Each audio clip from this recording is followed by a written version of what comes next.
Hello everyone, welcome you all to my YouTube channel. ಎಲ್ಲರೂ ಕೂಡ ಈ ಪ್ರೀವಿಯಸ್ ವಿಡಿಯೋ ನೋಡಿದ್ದೀರಾ ಅಂತ ಗೊತ್ತು. ಹಾಗೆ ನೆಕ್ಸ್ಟ್ ವಿಡಿಯೋಗೋಸ್ಕರ ವೇಟ್ ಮಾಡ್ತಾ ಇದ್ರಿ ತಾನೇ? ಎಸ್, ಈ ಲಾಗಲ್ಲಿ ನಾನು ನಿಮ್ಗೆ ತೋರಿಸ್ತಾ ಇದ್ದೀನಿ. ನೆಕ್ಸ್ಟ್ ನಾವು ಹೋಗಿರೋದು ಆದಿಯೋಗಿಗೆ. ಇದಕ್ಕೂ ಮುಂಚೆ 2-3 ಇಯರ್ಸ್ ಬ್ಯಾಕಲ್ಲಿ ನಾನು ಕೊಯಂಬತ್ತೂರಲ್ಲಿರೋ ಆದಿಯೋಗಿ ವಿಸಿಟ್ ಮಾಡಿದ್ದೆ. ಬಟ್ ಆ ಟೈಮಲ್ಲಿ ನಾವು ಪಟ್ಟ ಸ್ಟ್ರಗಲ್ ಅಂತೂ ನಿಜವಾಗ್ಲೂ ಅದನ್ನು ನೆನೆಸ್ಕೊಂಡ್ರೆ ನಾವು ಔಟ್ ಆಫ್ ಸ್ಟೇಟಿಗೆ ಹೋಗಿರೋದು ಅನಿಸತ್ತೆ.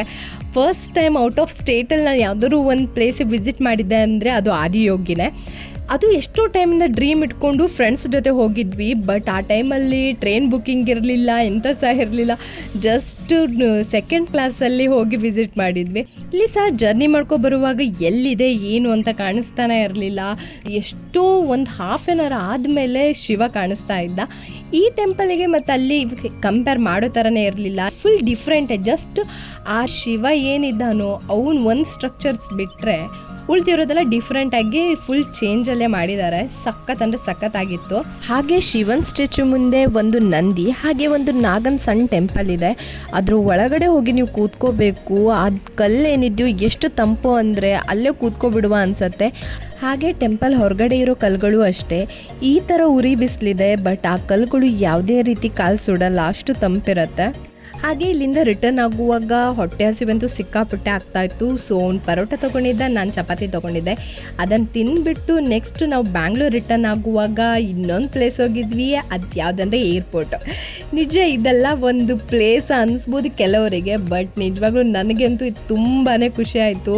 ಇದು ಒಂಥರ ಪ್ಲೇಸ್ ಥರ ಅನಿಸ್ತಾ ಇತ್ತು. ನಾನು ಅಂದ್ಕೊಳ್ತಾ ಇದ್ದೆ ರೈಲ್ವೆ ಸ್ಟೇಷನ್ ಹೋದ್ರೇ ಪ್ಲ್ಯಾಟ್ಫಾರ್ಮ್ ಟಿಕೆಟ್ ಇಲ್ಲ ಅಂದರೆ ಫೈನ್ ಹಾಕ್ತಾರೆ, ಅಂಥದ್ರಲ್ಲಿ ಇಲ್ಲೆಲ್ಲ ಹೋದರೆ ಮತ್ತೆ ಯಾಕೆ ಬೇಕು ಫೈನ್ ಎಲ್ಲ, ಸುಮ್ಮನೆ ಬೇಡ ಅಂತ ಹೇಳ್ತಾ ಇದ್ದೆ. ಬಟ್ ಮಲ್ಲು ಇದಕ್ಕೂ ಮುಂಚೆ ಫ್ರೆಂಡಿಗಂತ ಬಿಡ್ಲಿಕ್ಕೆ ಬಂದಿದ್ದ. ಹಾಗಾಗಿ ಅವನಿಗೆ ಗೊತ್ತಿತ್ತು ಯಾವುದೇ ರೀತಿ ಫೈನ್ ಹಾಕಲ್ಲ, ಜಸ್ಟ್ ಒಳಗಡೆ ಎಂಟರ್ ಮಾಡಲ್ಲ ಅಷ್ಟೇ, ಹೊರಗಡೆ ಎಲ್ಲ ನೋಡಿ ಬರ್ಬೋದು ಅಂತ ಹೇಳ್ದ. ಅದಾದಮೇಲೆ ಸ್ವಲ್ಪ ಧೈರ್ಯ ಇಟ್ಕೊಂಡು ಹೋಗಿದ್ದೆ ಅಷ್ಟೇ. ನಿಜವಾಗ್ಲೂ ಇಲ್ಲಿ ಹೋಗುವಾಗ ಈ ವೇ ಏನಿತ್ತೋ ಅದನ್ನು ನೋಡಿ ನಾನು ಕಳೆದೋಗ್ಬಿಟ್ಟೆ. ಎಷ್ಟು ನೀಟ್ ಅಂದರೆ ಯಾವುದೇ ರೀತಿ ಟ್ರಾಫಿಕ್ ಅಂತ ಇಲ್ಲ.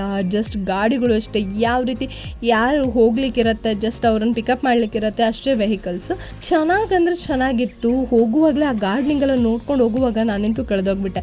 ಸಡನ್ನಾಗಿ ನೆನಪಾಗಿದೆ ನನ್ನ ಅಕ್ಕ ಮತ್ತು ಅಮ್ಮ, ಅವ್ರಿಗೆ ಏನಾದರೂ ಗಾರ್ಡನಿಂಗ್ನಲ್ಲಿ ಯಾವುದಾದ್ರು ಗಿಡ ಹೂವು ಏನಾದರೂ ಸಿಕ್ತು ಅಂದರೆ ಅದನ್ನು ಎತ್ತಾಕೊಂಡು ಬಂದೇ ಬರ್ತಾರೆ. ಅಷ್ಟು ಅಂದರೆ ಹಾಗಂತ ಇಲ್ಲಿ ತೊಗೊಂಡು ಹೋಗಲ್ಲ, ಬಟ್ ಅವ್ರಿಗೆ ಗಾರ್ಡನಿಂಗ್ ಅಂದರೆ ಅಷ್ಟು ಇಷ್ಟ. ಇಲ್ಲಿ ಬಂದ್ರಂತೂ ಕಳೆದೋಗ್ತಾರೆ ಅಂತ ಹೇಳ್ತಾ ಇದ್ದೀನಿ. ಬಟ್ ಇಲ್ಲಿ ಒಳಗಡೆ ಎಂಟರ್ ಆಗ್ತಾ ಇದ್ದಾಗೆ ನನ್ನ ಪ್ಲ್ಯಾನ್ ಎಲ್ಲ ಚೇಂಜ್ ಆಗೋಯ್ತು. ಇವರೆಲ್ಲ ಬರೋದೆಲ್ಲ ನೋಡಿಬಿಟ್ಟು ಓಕೆ ನಾವು ನೆಕ್ಸ್ಟ್ ಪ್ಲ್ಯಾನ್ ಮಾಡುವ, ನಾವು ಮನಾಲಿ ಪ್ಲ್ಯಾನ್ ಮಾಡುವ, ಟಿಕೆಟ್ ಎಲ್ಲ ಕೇಳ್ಕೊಬರುವ, ಇದೆಲ್ಲ ಡ್ರೀಮಲ್ಲಿ ನಾನು ಕಳೆದೋಗ್ಬಿಟ್ಟೆ. ಇಲ್ಲಿ ಏರ್ಪೋರ್ಟ್ ಹತ್ರ ಇರೋದು ಇದೆಲ್ಲ ಬಿದ್ರಿಂದನೇ ಮಾಡಿರೋದಂತೆ. ನಿಜವಾಗ್ಲೂ ಎಷ್ಟು ಸಖತ್ ಮಾಡಿದಾರಪ್ಪ. ನನಗೆ ಅನ್ನಿಸ್ತಾ ಇತ್ತು ಒಂದು ಏರ್ಪೋರ್ಟ್ ಅಂದರೂ ಇಷ್ಟೊಂದೆಲ್ಲ ಚೆನ್ನಾಗಿರುತ್ತೆ ಅಂತ. ನಾನಂತೂ ತುಂಬಾ ಎಕ್ಸೈಟ್ಮೆಂಟ್ ಆಗಿದ್ದೆ. ಹಾಗೆ ಮಿಡ್ಲ್ ಕ್ಲಾಸ್ ಫ್ಯಾಮಿಲಿ ಅಂತ ಬಂದಾಗ ಒಂದು ಡ್ರೀಮ್ ಅಂತ ಇಟ್ಕೊಂಡಿರ್ತೀವಿ. ಆ ಡ್ರೀಮ್ ಅಚೀವ್ ಮಾಡುವಾಗ ಸಿಗೋ ಸಣ್ಣ ಪುಟ್ಟ ಖುಷಿನೂ ತುಂಬಾ ಎಂಜಾಯ್ ಮಾಡ್ತೀವಿ. ಅದೇ ರೀತಿ ಇದು ಕೂಡ ನನ್ನೊಂದು ಡ್ರೀಮಿಗೆ ಇದೊಂದು ಫಸ್ಟ್ ಸ್ಟೆಪ್ ಅಂತ ಖುಷಿ ನನಗೆ. ಹಾಗೆ ನಾವು ಎಷ್ಟೇ ದೊಡ್ಡವರಾಗಿರಲಿ ಆಕಾಶದಲ್ಲಿ ಹಾರೋ ಏರೋಪ್ಲೇನ್ ನೋಡುವಾಗ ಒಮ್ಮೆ ಆದರೂ ನೋಡಿ ಖುಷಿ ಪಡ್ತೀವಿ. ಹಾಗೆ ಇದು ಕೂಡ 15 ಮಿನಿಟ್ಸಿಗೊಮ್ಮೆ ಏರೋಪ್ಲೇನ್ ಲ್ಯಾಂಡ್ ಆಗೋದು ಡಿಪಾರ್ಟ್ ಆಗೋದು ಆಗ್ತಾಯಿತ್ತು. ಅದನ್ನು ನೋಡ್ಕೊಳ್ತಾ ಅಲ್ಲೇ ನಿಂತ್ಕೊಂಡ್ವಿ. ಅದೇ ರೀತಿ ಈ ಸರೌಂಡಿಂಗ್ಸ್ ಎಲ್ಲ ನೋಡ್ತಾ ಹಾಗೆ ಇಲ್ಲಿರೋ ಸೆಕ್ಯೂರಿಟೀಸು ಸೇಫ್ಟಿ ಎಲ್ಲ ಯಾವ ರೀತಿ ಇದೆ ಅನ್ನೋದು ನೋಡಿ ಖುಷಿ ಆಯಿತು. ಹಾಗೆ ಎಲ್ಲೋ ಹೋಗ್ಲಿಕ್ಕಂತ ಬರ್ತಾ ಇರೋರು, ಬಂದು ಲ್ಯಾಂಡ್ ಆದವರು ಹೊರಗಡೆ ಬರ್ತಾ ಇರೋದು, ಇದನ್ನೆಲ್ಲ ನೋಡಿಕೊಂಡು ನಾವು ಎಲ್ಲಾದರೂ ಹೋಗಬೇಕು ಅಂತ ಪ್ಲ್ಯಾನ್ ಮಾಡ್ಕೊಳ್ತಾ ನಿಂತ್ಕೊಂಡ್ವಿ. ಅದಾದ ನಂತರ ಸ್ವಲ್ಪ ಹೊತ್ತು ಅಲ್ಲೇ ಇದ್ದು ಟೈಮ್ ಸ್ಪೆಂಡ್ ಎಲ್ಲ ಮಾಡಿದ್ವಿ. ಲಾಸ್ಟ್ಗೆ ಏರ್ಪೋರ್ಟಿಂದ ಹೊರಗಡೆ ಬರುವಾಗ ಅಲ್ಲೂ ಒಂದಿಷ್ಟು ಗಾರ್ಡನಿಂಗ್ ಸಿಗತ್ತೆ ನಿಮಗೆ. ಎಷ್ಟು ಚೆನ್ನಾಗಿತ್ತು ಅಂದರೆ ನೋಡಿ, ಆ ಮರಗಳನ್ನು ಸಹ ಅಷ್ಟೇ ಡಿಸೈನಲ್ಲಿ ಅಷ್ಟು ಚೆಂದ ಮಾಡಿ ಕಟ್ ಮಾಡಿಟ್ಟಿದ್ದಾರೆ. So finally one daily 3 place visit ಮಾಡಿ ಒನ್ ಡೇನ ಕಂಪ್ಲೀಟ್ ಅಂತ ಮಾಡಿಕೊಂಡೆ. ಈ ಲಾಗ್ ನಿಮ್ಗೆಲ್ರಿಗೂ ಇಷ್ಟ ಆಗಿರುತ್ತೆ ಅಂದ್ಕೊಳ್ತೀನಿ. ಹಾಗೆ ನೆಕ್ಸ್ಟ್ ನೀವು ಕೂಡ ಏರ್ಪೋರ್ಟ್ ಏನಾದರೂ ಪ್ಲ್ಯಾನ್ ಇತ್ತು ಅಂದರೆ ಮಸ್ಟ್ ವಿಸಿಟ್ ಅಂತ ಹೇಳ್ತೀನಿ. ಯಾವುದೇ ರೀತಿ ಫೈನ್ ಇಲ್ಲ, ಓಕೆನಾ? So thanks for watching.